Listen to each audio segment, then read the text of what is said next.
आणि आज आपल्याला प्रभूचा शब्द देण्यासाठी आपल्यामध्ये फादर अविनाश आहेत आणि फादर अविनाश सध्या सहाय्यक धर्मगुरू म्हणून गिरीश संत फ्रान्सिस चर्च गिरीश येथे कार्यरत आहेत. तसंच आपली जी लहान मुलं आहेत संडे स्कूल त्यांची जडणघडण करण्यासाठी त्यांना सहाय्यक म्हणून बिशपाने नेमलेलं आहे. त्या कामामध्ये सुद्धा ते व्यस्त आहेत, कार्यरत आहेत. Praise the Lord. तर आपल्याच धर्मग्रामातील धर्मप्रांतातील फादर आज आपल्यामध्ये पहिल्यांदाच येत आहेत. त्याचं आपण स्वागत करूया आणि धन्यवाद करूया.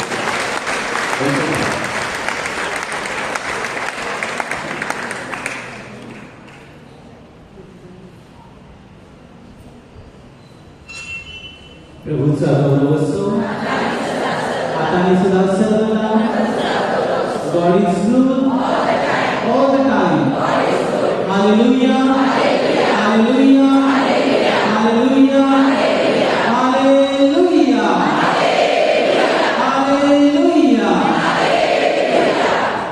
सर्वांना नवीन वर्षाच्या शुभेच्छा. Happy new year. माझ्या प्रिय बंधू-भगिनी, आज नवीन वर्षाची सुरुवात कालपासून सुरू झाला आणि नवीन वर्षाच्या दुसऱ्या दिवशी तुम्ही मोठ्या संख्येने परमेश्वराच्या चरणापाशी आले आहात. कदाचित नवीन वर्षाचे अनेक प्लॅनिंग असतो, सर्व बिझी असतात, कुठे फिरायला जातात, रजेचे दिवस आहेत किंवा कुटुंबासमवेत एकत्र नातेवाईकांना भेटण्यासाठी जातात. परंतु तुम्ही विशिष्ट रीतीने परमेश्वरासाठी वेळ निवडलेला आहे. हालेलुया. आणि म्हणून परमेश्वराने तुम्हाला निवडलेला आहे, म्हणून त्याच परमेश्वराला आपण टाळ्या वाजवून परमेश्वराला धन्यवाद देऊया.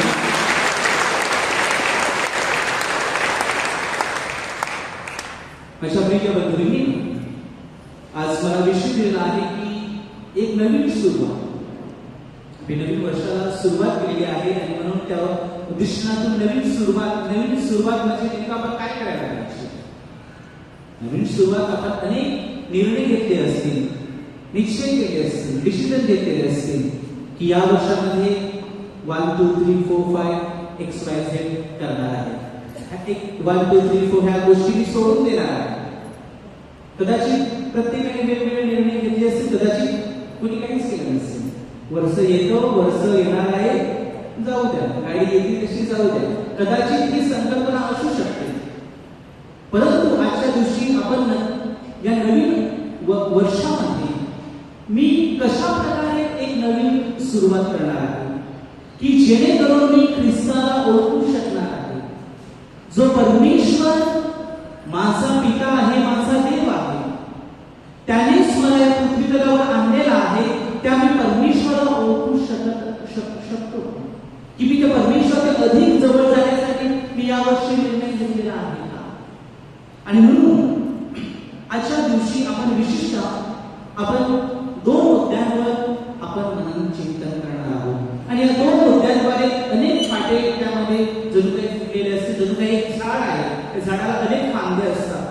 त्याप्रमाणे या 2 विषयांवर, या 2 मुद्द्यांद्वारे आपल्याला अनेक मुद्द्यांवर मनन चिंतन करण्यासाठी नक्कीच आपल्याला उपयोगी ठरणार आहे. प्रभूचा गौरव असो. त्या नवीन वर्षामध्ये माझा मार्गदर्शक कोण होणार आहे? Who will be my guide? Jesus? अजून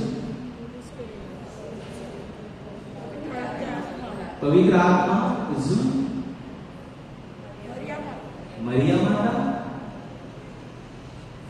जीवनाची आपली गाडी जाण्यासाठी, पुढे जाण्यासाठी ड्रायव्हर बरोबर. ड्रायव्हर बरोबर नसला तर गाडी तिथे जाईल, खड्ड्यात पडते.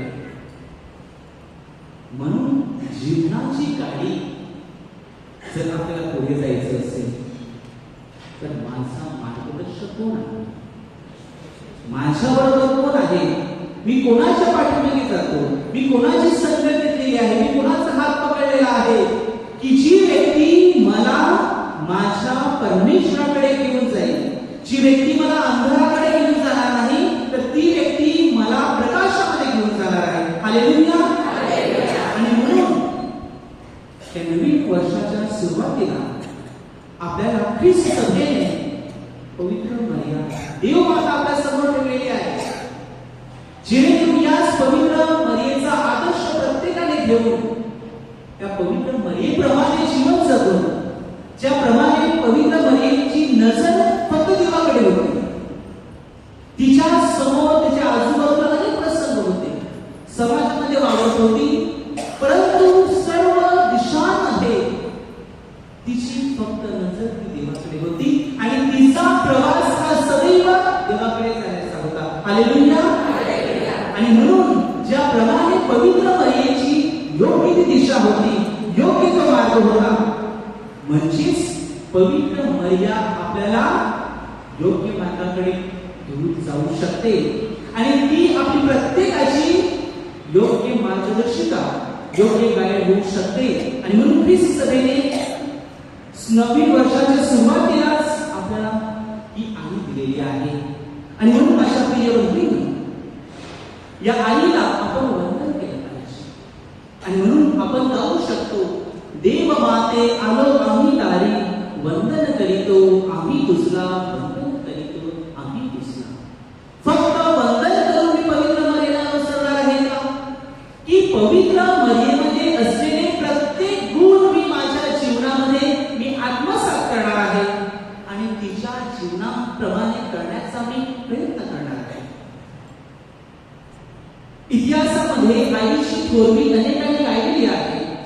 मराठी वाङ्मयात देखील आईचा गौरवोद्गाराने भरून गेलेला आहे. आपण सांगतो, स्वामी दिली जगाचा, आई विना भिकारी, आणि अनेक वेळा हे आपण ऐकत असतो. परंतु ही आपली आई जमी ऐकतो का? हा मुख्य मुद्दा आहे. आणि म्हणून माझ्या प्रिय बंधूंनो, अनेक वेळा आपण सर्वांचं ऐकतो, पण पवित्र मर्यादेचं ऐकण्यासाठी कमी पडतो.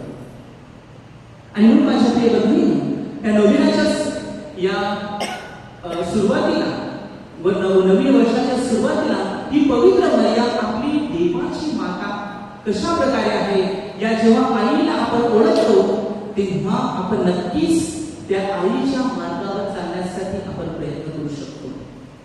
पवित्र मर्यादेची मातृत्व म्हणजेच मानव जातीला मिळालेली ही मोठी एक देणगी आहे. देवाच्या कृपेमुळे पवित्र मर्यादा ही देवाची आणि सर्व मानवांची माता बनली. पवित्र मर्यादा ही केवळ येशू नावाच्या मानवाचीच नव्हे, तर येशू या देवाची माता आहे अशी अधिकृत शिकवण आपल्याला एफेसस येथे 431 मध्ये झालेल्या परिषदेमध्ये विशिष्ट रीतीने घोषित करण्यात आलेला आहे. आणि थिओटोकस म्हणजेच देवाची माता आहे हे सत्य या परिषदेद्वारे आपल्या समोर मांडलेलं आहे. परिषद म्हणजेच नेमकं काय? ज्या ठिकाणी ख्रिस्त सभेचे मुख्य अधिकारी एकत्र येऊन त्याच्यातून घेतलेला निर्णय हा पवित्र आत्म्याच्या सामर्थ्याद्वारे हा ख्रिस्त सभे मार्फत आपल्या समोर प्रकट केला जातो. आणि हे सत्य डॉग्मा प्रकट केले जाते. हा डॉग्मा म्हणजेच काय? तर ख्रिस्त सभेची एक विशिष्ट शिकवण ज्याप्रमाणे आपल्या समोर ते प्रकट केले जाते आणि हे पोप महोदयांद्वारे आपल्या समोर घोषित केले जाते. आणि हे सत्य असेल आणि ते अबाधित राहते, शेवटपर्यंत राहते आणि त्यामध्ये कोणीही बदल करू शकत नाही. आणि याद्वारे आपण त्याच्यावर विश्वास ठेवतो. आज आपण इथे जमलेलो आहोत म्हणजेच आपण आपली श्रद्धा आहे. आपली श्रद्धा आहे म्हणून या परमेश्वराच्या चरणापाशी आलेलो आहोत. आणि ही श्रद्धा, हा विश्वास आपल्या समोर ख्रिस्त सभेने आपल्या समोर ठेवलेला आहे. आणि म्हणून येशूने देवमाता मर्यादा हिच्या ठाई देह धारण केल्यामुळे मानवी शरीराला अनन्यसाधारण महत्व प्राप्त झालेले आहे. पवित्र मर्यादा ही सर्व मातांची आदर्श बनते. तारणाऱ्याच्या प्रभू ख्रिस्ताची माता बनून पवित्र मर्यादेने येशूला 9 महिने आपल्या उदरामध्ये ठेवले. जन्म देऊन येशूबाळाचे संगोपन केले. धार्मिक, नैतिक आणि सांस्कृतिक शिक्षण देऊन तिने देवाशी सहकार्य करण्याचे मान्य केले. परंतु सहकार्य म्हणून तिने पवित्र मर्यादेने देवाची जागा घेतली. पवित्र मर्यादेने देवाची योजना आत्मसात केली. आता मी देवाची माता आहे. आता मी तिने पुढे पुढे केलं नाही, मिरवलं नाही, परंतु तिने नम्रपणे एक दासीप्रमाणे फक्त देवाच्या गोष्टीप्रमाणेच केलं. तिने सहकार्य केलं, देवाने दिलेली जबाबदारी तिने पार पाडली, परंतु सदैव तिने देवाच्या मिशन कार्याला प्रतिसाद दिलेला आहे. स्वतःला पुढे पुढे न करता ख्रिस्ताच्या बाजूला ती परमेश्वर कारवरीच्या टेकडीपर्यंत दुःखामध्ये निवडत असताना ती आपल्या मुलाच्या बाजूला चाललेली आहे. नुसतीच ख्रिस्ताच्या जीवनात नुसती उठाठेव न करता पवित्र मरियेने दक्षतेने आणि उल्हासाने आपली सहकार्याची भूमिका बजावलेली आहे. ख्रिस्ताला क्रूसावर पिळून मारल्यावर पवित्र मरिया निश्चित दुःखी झाली होती, ती हताश केलेली होती, परंतु अशामध्ये तिने नैराश्याची चादर तिने आपल्या अंगावर घेऊन झोपी गेली किंवा बसली नाही, परंतु तिने काय केलं? आपल्याला सर्वांना ठाऊक आहे, जेव्हा येशूला पकडण्यात आलं होतं, येशूला मारण्यात आलं, शिष्यांची दशा काय झाली? शिष्यांमध्ये भीतीचं वातावरण. आता आपलं काय होणार? हे आपापल्या मार्गाला लागले होते, कुठेतरी लपून बसले होते की जेणेकरून येशूची जी स्थिती केली तीच आमची देखील केली जाईल. पण अशा वेळी पवित्र मरियेची भूमिका काय असतात? सर्वांना ते एकत्र त्यांना सहकार्य करते. त्यांच्या जीवनामध्ये असलेली जी भीती आहे त्या भीतीमध्ये त्यांना जणू काही जीवनाचा एक नवीन सकारात्मक दृष्टिकोन, एक आशेचं चिन्ह ती त्यांना समोर दाखवते आणि ते निराश झालेले सर्व शिष्यांना जणू काही ती बळकटपणा आणते आणि पुन्हा एका मिशन कार्याला सुरुवात करते. ही आहे ही पवित्र महिला. बघा, आपल्या जीवनामध्ये देखील अनेक वेळा दुःख येतात, संकट येतात, विशेषतः आजच्या परिस्थितीमध्ये अनेक मोठ्या प्रमाणात आजार येतात. आपण घाबरून जातो, आपली पायाखालची जमीन कोसळून जाते. आता पुढे काय? पुढे काय होणार? कसं होईल? इतकंच नाही तर कधी कधी कुटुंबामध्ये असलेलं वातावरण, पती पत्नीमध्ये असलेलं वातावरण, आई वडील आणि मुलं ऐकत नाही, ही सर्व स्थिती आपल्या समोर जेव्हा येते तेव्हा आपल्या डोळ्यांसमोर एक अंधकार प्रस्थापित होतो आणि असं वाटते की जाऊ दे, आता जणू काही जीवनाचा शेवटचा अंक आहे, जीवन जगण्यामध्ये आता काही अर्थ राहिलेला नाही आहे, अशी स्थिती आपल्या जीवनामध्ये निर्माण होते. पण अशा वेळेला ही देवाची माता, ही पवित्र मरियेकडे आपण मध्यस्थी केली पाहिजे, तिच्या चरणापाशी गेलं पाहिजे, कारण हीच पवित्र मरिया आपल्याला एक नवीन दिशा देणार आहे, आपल्याला नवीन आशा निर्माण करणार आहे. आणि म्हणून आपण पवित्र मरियेच्या विनंती मनामध्ये देखील आपण म्हणतो ना, आशेची माता. ही पवित्र मरिया आपल्याला आशा देते आणि म्हणून आपण सदैव तिच्याकडे गेलं पाहिजे. आपण बायबलमध्ये अनेक ठिकाणी पवित्र मरिया देव माता हे स्पष्ट करण्यात आलेलं आहे. कधी कधी आपण सांगतो ना की पवित्र मरिया देवाची माता नाही आहे, काही जण विश्वास ठेवत नाही पवित्र मरिया आपली आई नाही आहे, आपलं फक्त प्रभू येशू ख्रिस्तच आहे. परंतु पवित्र मरियेला बाजूला सारता येणार नाही. जेव्हा पुत्र आहे तिची आई आहे आणि म्हणून त्याचं स्पष्टीकरण बायबलमध्ये नमूद केलेलं आहे. आणि पवित्र मरियेला जेव्हा प्रभू ख्रिस्ताच्या जन्माअगोदर गाब्रिएल महादूताने प्रकट केले होते की तू देवाची आई होणार आहे, पुढे आपण पाहतो की प्रभूची माता असूनही ती नम्रपणे पवित्र मरिया अलिशिबेच्या सेवेसाठी काय करते? धावत जाते. तिने स्वतःचा कधी विचार केला नाही, अरे मला पण आता दिवस गेले आहे, आता मी माझं बघायला पाहिजे, माझं कसं होईल. ती त्वरेने मदतीसाठी अनेक वेळेला आपल्याला माहिती आहे की आपल्या कुटुंबामध्ये देखील आपण एखाद्या मदतीचं सहकार्य करतो, एकमेकांच्या मदतीला धावून जातो आणि ती चांगली गोष्ट आहे. पण अनेक वेळा आपला स्वार्थ देखील बनत असतो. आणि बघा, पुढे पवित्र मरिया जेव्हा अलिशिबाच्या सेवेसाठी धावत जाते तेव्हा पवित्र मरियेचे अभिवादन ऐकताच अलिशिबा काय म्हणत आहे की पवित्र मरियेचे दैवी मातृत्व घोषित करते आणि म्हणते की माझ्या प्रभूच्या मातेने माझ्याकडे यावे, हा मान मला होतो. पुढे संत पौल सांगतो की देवाच्या पुत्राला जन्म देणारी ती स्त्री पवित्र मरिया आहे, म्हणून ती देवाची माता आहे. बघा, आणि म्हणून आपण पवित्र मरियेला वेगळं करू शकत नाही. आपण सांगू शकत नाही की मी मरियेवर विश्वास ठेवणार नाही, तिचा मी स्वीकारच करणार नाही, कारण ती खरोखर देव माता आहे. आणि म्हणून माझ्या प्रिय बंधू, देव माता पवित्र मर्यादित देवाची माता आहे, ती मी त्याच्यावर विश्वास ठेवला पाहिजे, मला ते पटलं पाहिजे. आणि जोपर्यंत मला पटत नाही तोपर्यंत मी पुढे श्रद्धेमध्ये जाऊ शकत नाही. माझी फक्त एकच दिशा असेल, कदाचित माझ्या समोर आध्यात्मिक दृष्टिकोनातून एक डोळा बंद होऊ शकेल, पण आपल्याला श्रद्धेचे दोन्ही डोळे उघडायचे आहेत. जेव्हा मी परमेश्वराच्या पुत्रावर विश्वास ठेवतो, तितकाच विश्वास मला त्याच्या आईवर विश्वास ठेवायचा आहे. आणि म्हणून माझ्या प्रिय बंधूंनो, संत पौल, दुसरे पौल, जॉन पौल कुमारी मरियेची रोजरी या पुस्तकामध्ये ते चिंतनामध्ये मांडतात की त्यामध्ये तिने मरियेच्या मातृत्वाबद्दल ते म्हटलेलं आहे. ते म्हणतात की जेव्हा तुम्ही पवित्र मरियेची प्रार्थना करतो, तेव्हा पवित्र मरिया तिचे मातेचे कर्तव्य पार पाडत असल्याचे आपल्याला आढळून येते. या प्रार्थनेत आपण 53 वेळा देवाचे माते हे नाव आपण आढळीत असतो. अशी अनेक उदाहरणं पवित्र मरिया ही देव माता आहे असे बायबलमध्ये आपल्याला म्हटलेलं आहे. त्याचप्रमाणे प्रोटेस्टंट सुधारक मार्टिन लुथर आणि जॉन कॅल्विन हे धर्मपंडित आहेत, श्रद्धेमध्ये वाढलेले आहेत. ते देखील आपल्याला नमूद करून देत आहे की पवित्र मरिया ही देवाची माता आहे, त्यांचा विश्वास आहे. त्यांनी आपल्यासमोर त्याच्या शिकवणुकीद्वारे, त्यांच्या प्रवचनाद्वारे, त्यांच्या बोलण्याद्वारे आपल्याला प्रकट केलेला आहे. पण हे मी मान्य करतो, हे मी मान्य करतो का? आणि जेव्हा हे मला मान्य होते तेव्हा मी अधिक श्रद्धेच्या डोळ्याने पाहू शकते आणि मी पुढे जाऊ शकते. संत विन्सेंट डी पॉल म्हणतात, आपल्या जीवनातील प्रत्येक दिवस पवित्र मरियेच्या संरक्षणाखाली आपण घालवला पाहिजे.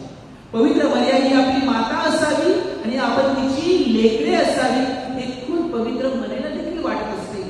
आणि म्हणून आपण तिची लेकरे म्हणून तिचा मान सन्मान करून सदैव तिच्या कृपेत वाढून तिच्यामध्ये असलेले गुणधर्म आपण सदैव आपल्या जीवनामध्ये आपण बसवलेले पाहिजे. आणि अशा वेळेला आपण पवित्र मरिया माझ्या जीवनामध्ये ही फक्त देवाची पुत्राची आई नाही, तर माझी देखील आई आहे आणि माझ्या बरोबर ती सातत्याने असणार आहे.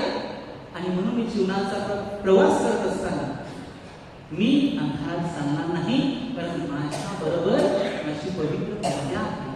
मी तिचा हात पकडलेला आहे आणि ती सदैव माझ्या बाजूला आहे. Hallelujah, hallelujah, hallelujah. आणि अशा प्रकारे ही देव माता आपल्याला पटलेली आहे. परंतु ही देव माता किंवा जीवनाच्या आयुष्याचे प्रत्येक टप्पे आपल्याला जर प्रवास करायचा असेल, प्रत्येक प्रसंगाला सामोरे जायचं असेल, तर आपल्या जीवनामध्ये प्रार्थनेला वेळ द्यायला लागणार. या नवीन वर्षामध्ये मला प्रार्थनेला अधिक वेळ देता येईल. इथे जास्त तरुण मंडळी दिसत नाही, परंतु ही तरुण पिढी किंवा कदाचित आपण पण त्यामध्ये असू शकतो.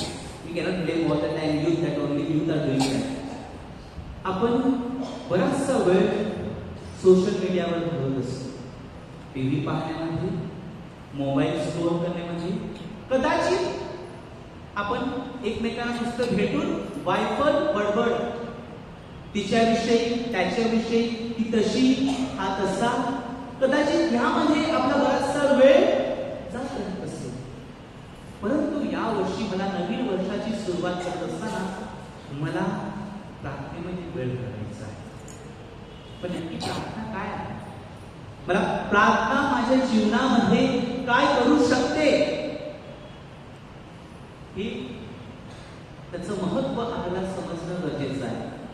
आता देवाचा पुत्र येशू ख्रिस्त हा परमेश्वर होता, पण आयुष्यभर त्यांनी त्याच्या आयुष्यामध्ये आपण जेव्हा त्याचं आपण बायबलमध्ये वाचतो ना, प्रार्थना करण्यासाठी पितांमध्ये जायचं, प्रार्थनेमध्ये देवाशी काय करायचा, संवाद बोलायचा. आणि त्याद्वारे येशू ख्रिस्ताचा जो पुढील प्रवास होता, त्याच्यामध्ये दुःख असू दे, संकटे असू दे, ह्या गोष्टी तो स्वीकारू शकतो. जर प्रार्थनेद्वारे देवाशी एकरूप झाला नसता तर कदाचित अधिक अवघड आणि म्हणून आजच्या या नवीन वर्षाला सुरुवात करत असताना पवित्र मर्या म्हणून आपण तिला मार्गदर्शिका म्हणून आपण घेतलेला आहे, पण त्याचबरोबर आपल्याला आपली प्रार्थनामय जीवन जगायचं आहे. आणि म्हणून आपल्या अंतःकरणाची झडती घेऊन आपल्यामध्ये असलेल्या जे वाईट गोष्टी आहेत, आपल्यामध्ये जे जुन्या गोष्टी आहेत, ह्या सर्व गोष्टी सोडून आपण पुन्हा एकदा त्या परमेश्वराच्या मार्गाला लागूया. बाप्तिस्मा साक्रामेंटाद्वारे आपण परमेश्वराचे शिष्य बनतो. आपल्याला सर्वांना ठाऊक असेल की जेव्हा बाळाला बाप्तिस्मा दिला जातो तेव्हा त्याच्या बाळाच्या छातीवर किंवा त्याच्या अंगावर वाईट कपडा ठेवला जातो आणि काय सांगितलं जाते की ते शुभ्र आहे, शुद्धतेचं प्रतीक आहे की तू नेहमी आयुष्यभर शुद्ध राहा, कोणताही पापाचा कलंक त्याच्यावरती डाग लागू नकोस. दुसरं होतं काय, प्रभू येशू ख्रिस्त ईश्वरची मेणबत्ती जी प्रकाशित आहे त्याच्याद्वारे ती पेटवून त्यांच्या आई वडिलांच्या धर्माई बाबांच्या त्यांना हवाले केली जाते की सदैव हा मालक येशू ख्रिस्ताच्या प्रकाशामध्ये राहिला पाहिजे, अंधारामध्ये कधीच राहिला नाही पाहिजे. परंतु हा मुलगा, हा व्यक्ती, ही स्त्री, हा पुरुष, फादर, सिस्टर्स सदैव प्रकाशामध्ये सांगण्यासाठी आपला प्रार्थना करणं खूप महत्वाचं आहे. प्रार्थनेला वेळ देणं खूप गरजेचं आहे, कारण ही प्रार्थना आपल्याला एक नवीन सुरुवात करण्यासाठी आपला मदत होणार आहे. आणि म्हणून आज आपण प्रार्थना या विषयावर देखील विशेष रीतीने मनचिंतन करणार आहोत, जेणेकरून या प्रार्थनेद्वारे आपण अधिक परमेश्वराशी एकरूप होऊ शकतो. पोप फ्रान्सिस म्हणतात, प्रार्थना हा श्रद्धेचा श्वास आहे, त्यामुळे प्रत्येक व्यक्तीने हा श्वास घेतलाच पाहिजे. हा श्वास, प्रार्थनेचा श्वास घेतलाच पाहिजे. आपण दैनंदिन जीवनामध्ये श्वास नसेल तर आपण जिवंत राहू शकू का? नाही राहू शकत. म्हणजेच काय, एक ख्रिस्ती व्यक्ती म्हणून, परमेश्वराचे लेकरं म्हणून जर खरं अर्थपूर्ण जीवन जगायचं असेल, ख्रिस्ती जीवन जगायचं असेल, ख्रिस्तामध्ये जीवन जगायचं असेल, तर प्रार्थनेचा हा श्वास, प्रार्थनामय जीवन जगणं महत्वाचं आहे. ख्रिस्तवासी फादर केली, जेजुईट धर्मगुरू, गोरेगाव सेमिनारीमध्ये आध्यात्मिक सल्लागार म्हणून अनेक फादरांना ते मार्गदर्शन करत असतात आणि ते माझे आध्यात्मिक सल्लागार होते. आणि मी वेळोवेळी त्यांच्याकडे जायचो, आपलं दुःख किंवा समस्या त्यांच्याशी मी शेअर करायचो आणि त्यांचं मार्गदर्शन नेहमी सदैव मुलाचं मिळायचं. त्यांचं मार्गदर्शन करत असताना त्यांनी मला एकदा सांगितलेलं वाक्य मी तुमच्या समोर ठेवलं. ते मला बोलले की बघ अविनाश, तू कदाचित धर्मगुरू होशील, अनेक गोष्टींचं तुला ज्ञान मिळेल, अनेक लोकांद्वारे कदाचित तुला मान सन्मान मिळेल, परंतु तू कितीही अभ्यास केला, कितीही कलागुण आत्मसात केलीस, प्रतिष्ठा मिळेल, परंतु जोपर्यंत वैयक्तिकरित्या परमेश्वराचा शोध आपल्या जीवनामध्ये घेत नाहीस, परमेश्वराकडे प्रार्थना करीत नाहीस, तोपर्यंत तू आदर्श धर्मगुरू किंवा आदर्श व्यक्ती तू बनू शकत नाही.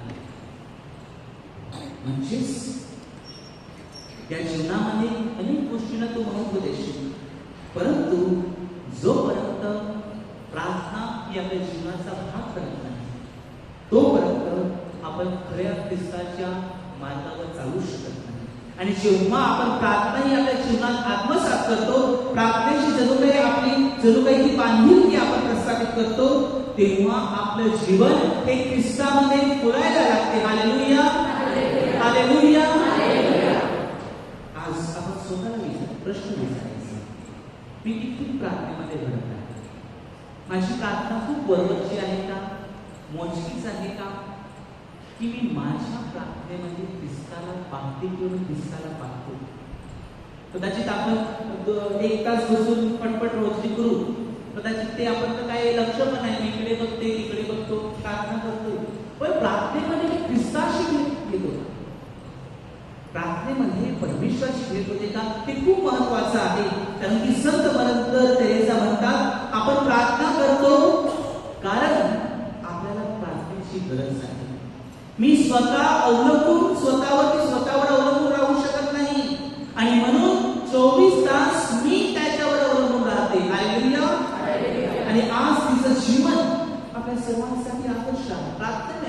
कारण तिचं जीवन हे प्रार्थना नाही. जी कार्य करायची ते कार्य करण्यासाठी ती प्रेरणा करून मिळायची. प्रार्थना काम हाती घेण्या अगोदर तासन तास पवित्र साक्रामेंटात समोर बसणं, पवित्र निस्ताभितानामध्ये सहभागी होणं, कारण त्याद्वारे तिला एक नवीन ऊर्जा, एक नवीन शक्ती मिळत होती. आणि म्हणून माझ्या प्रिय बंधूंनो, आपण सातत्याने आपलं जीवन हे देवावर अवलंबून राहून नियमितपणे प्रार्थना करणं. परंतु त्या अगोदर आपला परमेश्वरावर असलेला विश्वास हा दृढ असला पाहिजे. जर माझा देवावर विश्वास नसेल तर मी प्रार्थना करू शकणार नाही की येशू हा माझ्या जीवनाचा तारणार आहे, साऱ्या विश्वासाचा निर्माण करता आहे, यावर मी विश्वास ठेवतो. हालेलुया. आपण रविवारच्या दिवशी श्रद्धा प्रकटीकरण करतो, त्या श्रद्धेवर माझा विश्वास आहे. आणि जेव्हा माझा या श्रद्धा प्रकटीकरणावर माझा विश्वास आहे, म्हणजेच मी माझं नातं हे परमेश्वराशी जोडतो आणि मी प्रार्थना करायला लागतो. मी देवाकडे विनंती करू शकतो आणि याद्वारे मी माझी श्रद्धा मी बळकट करतो आणि याद्वारे मी अधिक परमेश्वराशी नातं प्रस्थापित करतो. ज्याप्रमाणे पेत्राने त्याच्या जीवनामध्ये ख्रिस्ताला ओळखलं होतं की आपण ख्रिस्त बोलला ना. जेव्हा विचारण्यात आलं होतं की लोक काय म्हणून मला ओळखतात, संदेशा एलिया, येशू सांगतो तुम्ही मला काय ओळखता? आणि पेत्र काय सांगतो, आपण ख्रिस्ता, जिवंत ख्रिस्ता, ख्रिस्ताला ओळखतो. माझ्या जीवनामध्ये मी ख्रिस्ताला ओळखलेला आहे आणि याद्वारे मी देवाच्या चरणापासून जाऊ शकतो. तो बेनेडिक्ट 16 म्हणतात, प्रार्थना हा आत्म्याचा आणि जीवनाचा श्वास आहे आणि त्यामुळे आपण त्यापासून अलिप्त राहू शकत नाही, दूर राहू शकत नाही. ज्याप्रमाणे आपली शारीरिक भूक भागविण्यासाठी अन्नाची गरज आपल्याला भासते, अगदी त्याप्रमाणे आपल्याला आत्म्याची भूक भागविण्यासाठी आपल्याला प्रार्थनेची गरज आहे. हालेलुया. कधी कधी आपल्याला प्रश्न पडू शकतो की नेमकी प्रार्थना म्हणजे काय, प्रार्थना कशी करावी, प्रार्थना का करावी. आणि म्हणून आपल्याला श्रद्धा ग्रंथ आपल्याला सांगत आहे की प्रार्थना म्हणजे आपले हृदय देवाकडे वळविणे. जेव्हा माणूस प्रार्थना करतो तेव्हा तो देवाबरोबर जिवंत नाते जोडतो आणि देवामध्ये जगतो. हालेलुया. आणि त्याचबरोबर प्रार्थना ही श्रद्धेमध्ये दृढ होण्याची महा प्रवेशद्वार आहे. जे प्रार्थना करतात ते स्वतःला अधिकाधिक परमेश्वराच्या स्वाधीन करतात. अशा वेळेला आपल्या जीवनात आलेल्या सर्व दुःखाच्या महासागरावर मात करण्यासाठी, दुःख समस्या स्वीकारण्यासाठी आपल्याला प्रार्थना ही मदत होत असते. आणि म्हणून अंतःकरणाने दररोज प्रार्थना करणं हे ख्रिस्ती जीवनाचा अविभाज्य भाग आहे. आपण सर्व गोष्टी करू, पण मी प्रार्थनेला जर वेळ देत नसेल, प्रार्थनेसाठी वेळ काढतच नसेल, तर आपण ख्रिस्ताशी शांतपणे संवाद साधू शकत नाही. कारण ख्रिस्त आपल्याला शांततेमध्ये आपल्याशी संवाद साधत असतो. आणि खूप प्रभू येशू ख्रिस्त स्वतः परमेश्वर असूनही जीवनातील महत्वाच्या प्रसंगी एकांतात जाऊन प्रार्थना करीत असल्याची अनेक उदाहरणं आपण बायबलमध्ये पाहिलेली आहेत. येशूचं संपूर्ण जीवन ही एक प्रार्थनाच होती. पवित्र आत्मा ठाई पित्याशी एकरूप होऊन तो प्रार्थना करीत होता. आपल्या पित्यावर विश्वास ठेवून त्यांनी प्रार्थना केली. मृत्यूशी झुंज देत असताना देखील येशूने प्रार्थना केली. जुन्या करारामध्ये आपण जर बघितलं तर अब्राहम आणि मोशे यांचं जीवन देखील प्रार्थनामय होतं. त्यांनी सदैव देवाकडे प्रार्थना केली. अब्राहम देवाचं ऐकत होता. देवाच्या आज्ञाप्रमाणे आणि इच्छेप्रमाणे वागण्यास तो सदैव तत्पर होता. आणि म्हणून अब्राहमाला श्रद्धेचा, विश्वासाचा पिता का म्हणतो, कारण त्याने सदैव देवावर विश्वास ठेवला, सदैव देवाचंच ऐकलं. त्याची ऐकण्याची वृत्ती आणि देवाच्या कोणत्याही कार्यासाठी कोणत्याही क्षणी तयार असण्याची वृत्ती त्याच्यामध्ये होती. आणि त्यामुळे तो प्रार्थनेचा आदर्श आणि विश्वासाचा आदर्श म्हणून म्हटला जातो. हालेलुया. अब्राहम जिथे गेला तिथे त्याने परमेश्वरासाठी वेदी उभारली आणि देवासाठी त्याने प्रार्थना स्थळे उभारली आणि देवाकडे नेहमी प्रार्थना केली. त्याचबरोबर मोशेचं देखील संपूर्ण जीवन देखील आपण पाहिलं तर त्याचं देखील संपूर्ण जीवन हे देवावर अवलंबून आहे. मोशेने आपल्याला शिकविले आहे की प्रार्थना करणे म्हणजे परमेश्वराशी संवाद साधणे, आणि म्हणूनच वाळवंटात मोशेबरोबर परमेश्वराचा प्रत्यक्ष संवाद झाला आणि परमेश्वराने त्याच्यावर काय केलं, प्रेषितीय कार्य सोपविलं. प्रार्थनेमध्ये त्याला देव आज्ञा करायचा आणि प्रार्थनेमध्येच त्याला सामर्थ्य मिळायचं. ही सर्व गोष्टी केव्हा होऊ शकते, कारण त्यांचं नातं परमेश्वराबरोबर हे प्रार्थनेद्वारे होतं. शेवटी दोघांच्या जीवनामध्ये प्रार्थनेद्वारे त्यांच्या अंतःकरणात परत आणण्याची ओढ आणि आपुलकी ही आपल्याला सदैव पाहावयास मिळत आहे. त्यांच्या प्रार्थनेने एकमेकांच्या जीवनामध्ये देखील झालेला हा यावरून त्यांच्यामध्ये प्रार्थनेमध्ये किती ताकद आहे, किती जीवन आहे हे त्यांच्या जीवनाद्वारे आपल्याला पाहावयास मिळते. अशा प्रिय बंधूंनो, आपल्याला लक्षात येईल जेव्हा कोरोना आला होता तेव्हा आपण सर्वजण घाबरून गेलो, सर्व भयभीत झाले होते. घरातून बाहेर पडण्यासाठी भीती निर्माण झाली होती. एका धर्मग्रामामध्ये जेव्हा कोरोना आला तेव्हा पहिलंच त्या धर्मग्रामातील एक कुटुंब पहिल्यांदाच कोरोना बाधित झालं आणि तिने दिलेली 7 कमी तुमच्या समोर ठेवत आहे. ती म्हणते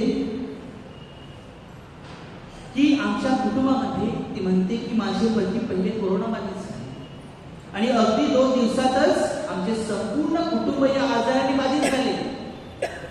अशा वेळेला आमचं घर सील करण्यात आलं. क्वारंटाईन सेंटरवर जाण्यासाठी वारंवार पोलिसांचे फोन, त्यांच्या फेऱ्या, महानगरपालिकेच्या ऑफिसमधून अनेक फोन, आणि अशा वेळेला स्थिती आम्हाला म्हणजे एवढी भयंकर वाटत होती की जीवन नकोच आहे, आजार आलेलाच आहे. पण त्याचबरोबर आजूबाजूच्या लोकांच्या टोमणे, त्याचबरोबर शासकीय प्रशासनाचे वारंवार फोन येऊन सील करणं जणू काही जेलमध्ये कैदेमध्ये ठेवलेला आहे. आणि ती म्हणते की अशा वेळी जीवन नकोस झालं होतं. डोळ्यांसमोर अंधकार निर्माण झाला होता, पायाखालची जमीन सरकायला लागली होती आणि यामुळे पूर्ण दाटून गेलं होतं. रडू येत होतं परंतु रडता येत नव्हतं, कारण डोळ्यासमोर जसे दिवस भरत होते तसे मी आपली प्रकृती खालावत केली होती. परंतु अशा वेळेला मी सदैव प्रार्थना चालू केली. मी गुडघे टेकून देवाकडे प्रार्थना केली. ती म्हणत होती की सतत 20 दिवस आम्ही प्रार्थनेतून देवाला आळवीत होतो. प्रार्थना बरोबर उपवास देखील केला. देवाची वचनी वाचली, त्यांच्या वचनावर मनन चिंतन केले. माझ्या मिस्टरांना योग्य वेळी हॉस्पिटलमध्ये शेवटी त्याचं जास्त झाल्यामुळे हॉस्पिटलमध्ये नेण्यात आलं आणि देवाच्या कृपेने काही दिवसातच ते सुखरूप झाले. हालेलुया. त्यावेळची परिस्थिती कदाचित काही कुटुंबाने अनुभवली देखील असेल, पण त्या बाईने कुटुंबासाठी सातत्याने प्रार्थना केली आणि ती म्हणते देवाला कधीच अशक्य नाही. देवाला कोटी कोटी धन्यवाद. मी मोठ्या विश्वासाने सांगू शकते की देव जिवंत आहे. आम्ही प्रार्थनेच्या व्यक्षिप्तेच बरे झालो आहोत आणि म्हणून देवाच्या सानिध्यात राहा, देवाची प्रार्थना करा आणि देवाची आराधना करा. हालेलुया. आणि म्हणून त्या परमेश्वराला टाळ्या वाजवून धन्यवाद देऊया.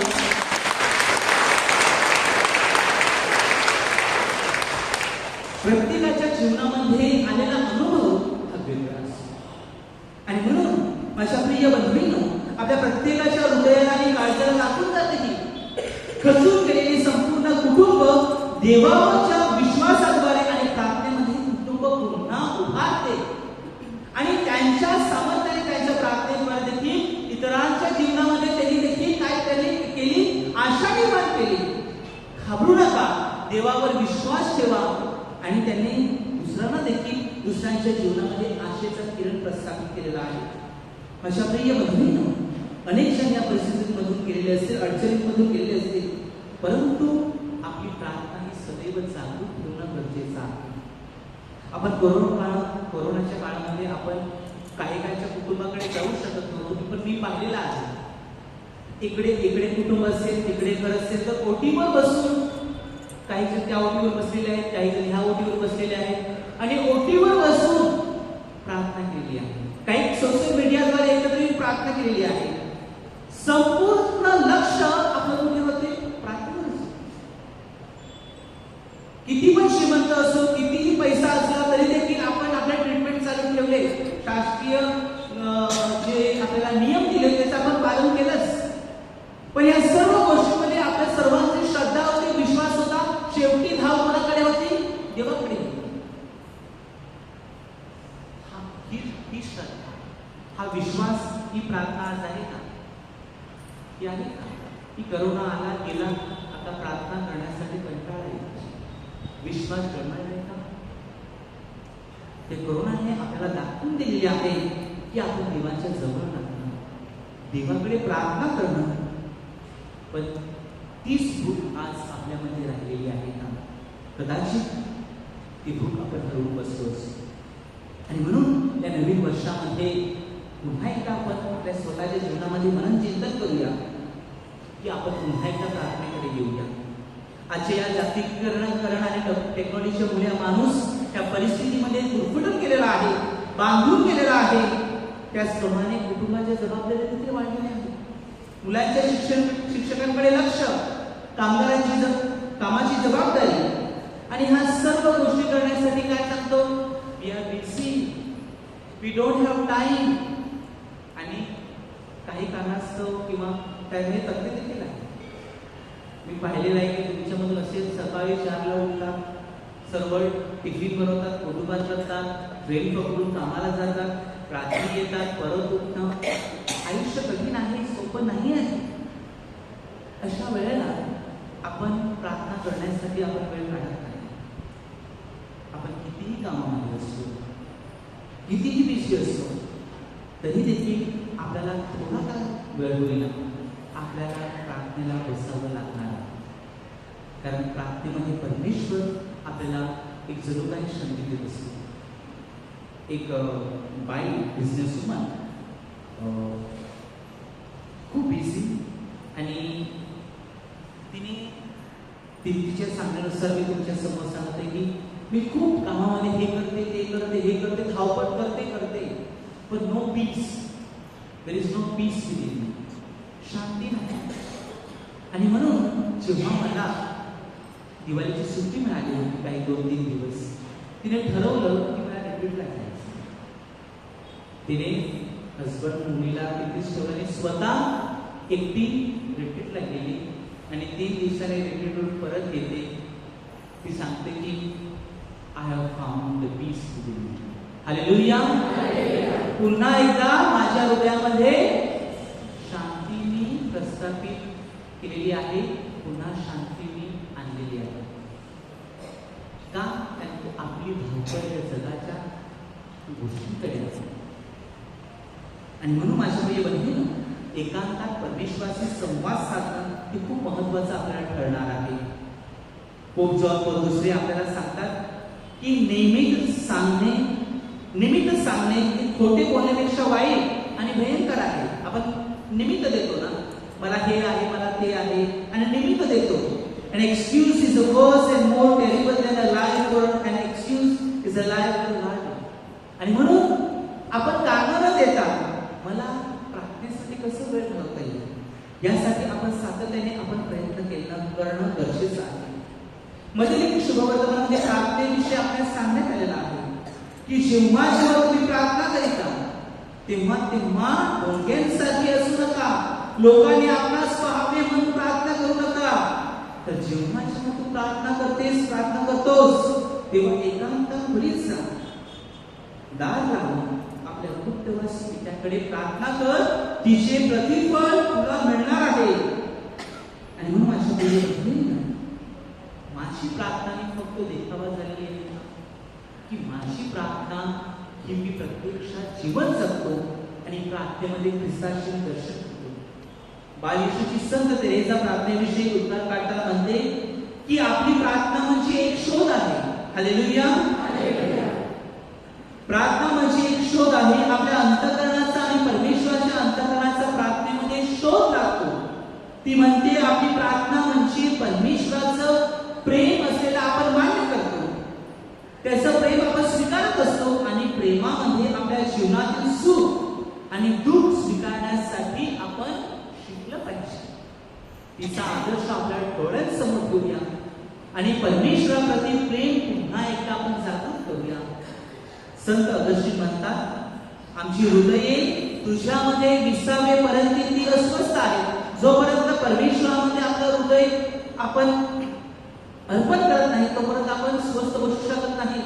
आपले हृदय कधी विसावे तर जेव्हा आपण प्रार्थनामय जीवन जगून इतरांच्या मदतीला धावून जातो, दुसऱ्यांचे अश्रू पुसतो, तेव्हाच आपलं हृदय ख्रिस्तामध्ये विसावणार आहे.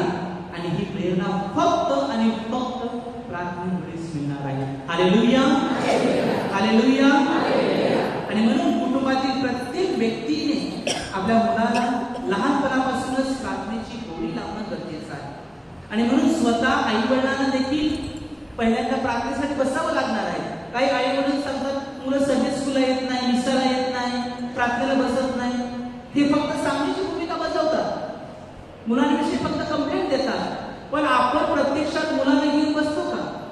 कदाचित एक दिवस बसणार नाही, 2 दिवस येणार नाही, 1 आठवडा येणार नाही, पण शेवटी कधीतरी त्या मुलाला त्या मुलीला वाटणार आहे माझी आजी माझे आई म्हणून बसलेले आहेत, मी थोडा वेळ जाऊन बसतो. आणि म्हणून आपली भूमिका काय असणार आहे तर प्रत्यक्षात आपल्याला आपली कृती ही प्रार्थनामय करण्यासाठी स्वतः कृतज्ञता ठेवावी लागणार आहे. आणि म्हणून माझ्या प्रिय बंधूंनो, जेव्हा आपण प्रार्थना करतो तेव्हा आपण कशा प्रकारे प्रार्थना करतो आपल्याला नेमकं कळत नसते. आणि त्यासाठी युवा ग्रंथ यामध्ये प्रार्थनेचे 5 प्रकार आपल्या समोर ठेवण्यात आलेले आहेत. त्यावर आपण मनन चिंतन करूया, परंतु टाइम झालेला आहे. फक्त मी मुद्दे तुमच्या समोर फक्त वाचत आहे. प्रार्थनेचे प्रकारामध्ये पहिला जो आहे तो म्हणजे आशीर्वाद व आराधना. आशीर्वादाची प्रार्थना म्हणजे फक्त परमेश्वराकडूनच आपल्याला आशीर्वाद मिळू शकतो. परमेश्वराचा सहवास, त्याची जवळीकता आणि त्याची दया व त्याचे आशीर्वाद ते आपल्या बरोबर आहेत. आणि म्हणून प्रत्येक ख्रिस्ती माणसाने स्वतःसाठी व इतरांचा देवाचा आशीर्वाद यावा म्हणून सातत्याने आपण त्यांच्यासाठी आशीर्वाद मागितले पाहिजे, त्यांच्यासाठी आराधना केली पाहिजे. आणि म्हणून प्रत्येक व्यक्तीने परमेश्वराची निर्मिती आणि परमेश्वराचं सामर्थ्य ओळखून त्या विधात्याकडे सातत्याने आपण आराधना केली पाहिजे. दुसरा प्रकार आहे तो म्हणजे विनंती. आपण विनंती परमेश्वराकडे सादर करतो. परमेश्वर आपणास जाणून आहे, तर आपल्या सर्व गरजा ठाऊक आहे, तरी देखील आपण देवाकडे मागतो, आपली इच्छा व्यक्त करतो. आणि म्हणून आपण कळकळीची विनंती करून त्या परमेश्वराच्या चरणापाशी जाऊन आपण मागितलं पाहिजे. आणि म्हणून मंत्री शुभवर्तमानात म्हटलेलं आहे, मागा म्हणजे तुम्हास दिलेच आहे, कारण जो कोणी मागतो त्याला मिळते. मात्र कधी कधी आपण तक्रार करतो, मी प्रार्थना केली, मी देवासमोर विनंती ठेवली, परंतु काहीच फायदा झाला नाही, देवाने माझी प्रार्थना ऐकली नाही, कुरकुर करतो, कंप्लेंट करतो. अशा वेळेला एकदा संत जॉन मारी वियानी आपल्या धर्मगुरूला प्रश्न करतात. काय प्रश्न करतात की तू प्रार्थना केलीस काय? आणि जर तू प्रार्थना केली असेल तर त्यासाठी तू उपवास केलास काय? किंवा तू काही काळ वाट पाहिलीस का? कदाचित आपण देवाकडे चुकीचे काहीतरी मागतोस. आणि म्हणून आपल्या जीवनात देवाकडे आपण काय मागतो हे खूप महत्वाचं आहे. अविलाचे संत तेरेसा म्हणतात, आपले ओझे हलके व्हावे म्हणून प्रार्थना करू नका. आपले ओझे हलके व्हावे म्हणून प्रार्थना करू नका, तर ओझे पेलण्यासाठी आपला खांदा अधिक मजबूत व्हावा म्हणून प्रार्थना करा. हालेलुया. आणि म्हणून आज स्वतःवर विचार करा, माझी प्रार्थना कशा प्रकारे असते. तिसरा मुद्दा आहे मध्यस्थीची प्रार्थना.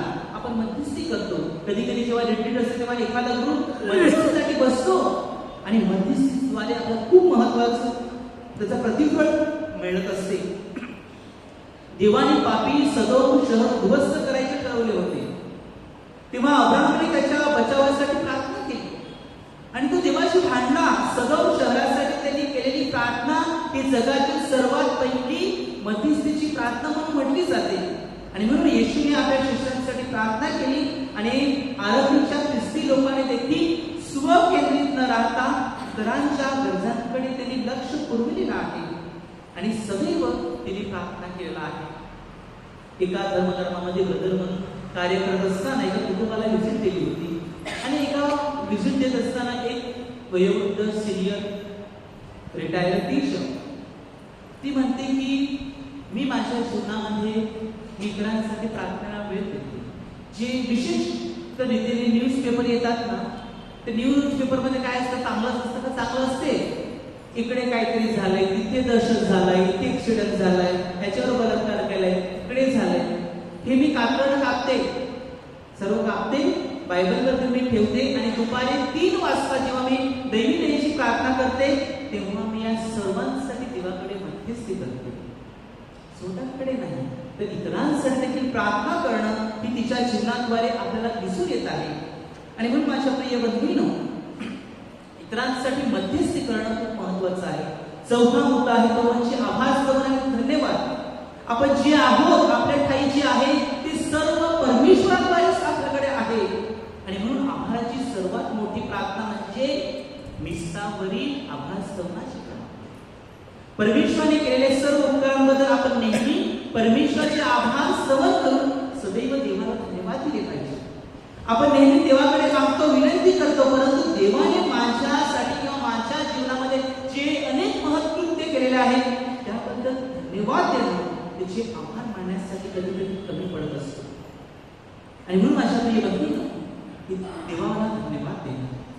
एक शिला भेटत असताना पायाचे खूप गुडघे दुखत होते आणि चालता येत नाही, तर मी सहज तेव्हा ब्रदरच होतो, म्हटलं तुम्हाला खूप त्रास होतो ना चालण्यासाठी.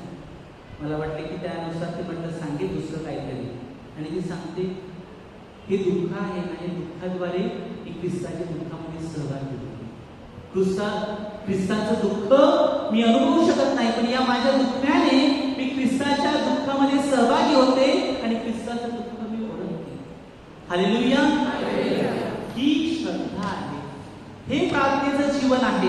आणि म्हणून आपण आपल्या जीवनात आलेल्या प्रत्येक गोष्टीबद्दल सातत्याने देवाला धन्यवाद देणं. आणि शेवटचा मुद्दा म्हणजे गौरवस्तुती. आपण मोठ्या संख्येने गौरवस्तुती करत होते, देवाला धन्यवाद देत होते, हालेलुया, टाळ्या वाजवून देवाला धन्यवाद देतो.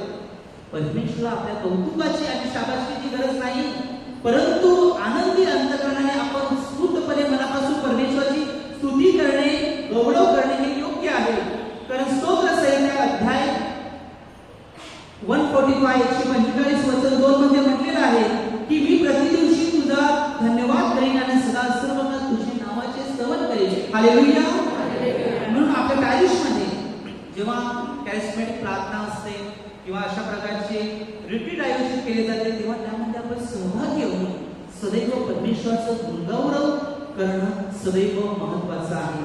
आणि म्हणून आपण सातत्याने त्या परमेश्वराच्या चरणापाशी येऊन त्याने परमेश्वराने केलेल्या उपकारांबद्दल धन्यवाद देऊन परमेश्वराला आपण सदैव गौरवस्तुती देऊया.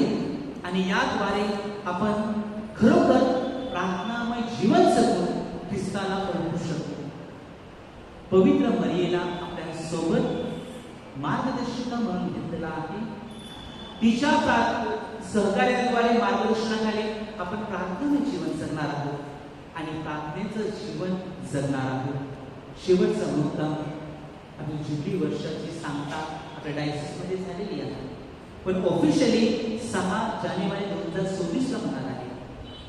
आणि या जुबलीचा दरवाजा काय झालेला आहे, काय झालेला आहे, बंद झालेला आहे, बरोबर ना. जुबलीचा दरवाजा बंद झालेला आहे. या जुबली वर्षामध्ये आपल्याला काय सांगितलं होतं, आशेची यात्रेकरू. जुबलीचा दरवाजा बंद झालेला आहे, पण आपल्या हृदयाचा दरवाजा उघडलेला आहे. आणि या हृदयाच्या दरवाजामध्ये आपण इतरांना प्रवेश द्यायचा आहे. इतरांना प्रवेश जर द्यायचा असेल तर प्रथम कोणाला प्रवेश द्यावा लागेल, कोणाला हृदयाच्या अंतःकरणामध्ये अलाउ करावं लागणार आहे, येशू. आणि म्हणून आपलं अंतःकरण उघडूया, देवाला सांगूया, देवाला सांगूया की हे देवा माझ्या अंतःकरणामध्ये प्रवेश कर, जेणेकरून मी फक्त स्वतः जीवन जगणार नाही, तर या जीवनामध्ये, या नवीन वर्षामध्ये तुला माझ्या अंतःकरणामध्ये घेऊन, पवित्र मरियेला माझ्या बरोबर घेऊन माझं अंतःकरण प्रार्थनामय जीवन जगून इतरांसाठी सदैव माझं अंतःकरणाचे दरवाजे उघडे राहणार आहे. कारण इतरांना प्रवेश करणं म्हणजे ख्रिस्ताला आपल्या अंतःकरणामध्ये स्वीकारणं. क्षणभर शांत होऊया. आपण आपले डोळे बंद करूया. या नवीन वर्षामध्ये मी अनेक निर्णय घेतले असतील, परंतु या नवीन वर्षामध्ये माझं एकमेव लक्ष म्हणजे येशू ख्रिस्त, त्याची आई माता पवित्र बने, तिचं प्रार्थनामय जीवन पाहून मी स्वतः प्रार्थनामय जीवन बघणार आणि या प्रार्थनेला कृतीची जोड देऊन मी प्रार्थनामय जीवन जगून माझं अंतःकरण इतरांसाठी खुलं करणार. ही प्रेरणा आपल्या प्रत्येकाला मिळावी म्हणून आता आपण लवकरच कोणीतरी विसावजनामध्ये सहभागी होणार. आपल्या सर्व गरजा विनंत्या त्या विसावजनामध्ये अर्पण करूया, स्वतःला अर्पण करूया, जेणेकरून खरं ख्रिस्ताचा शिष्य म्हणून आपल्याला आध्यात्मिक जीवन जगून खरा आशेचा यात्रेकरू म्हणून जीवन जगता येईल. Hallelujah, hallelujah. प्रभूचा गौरव असो आता सर्वदा. हालेलुया.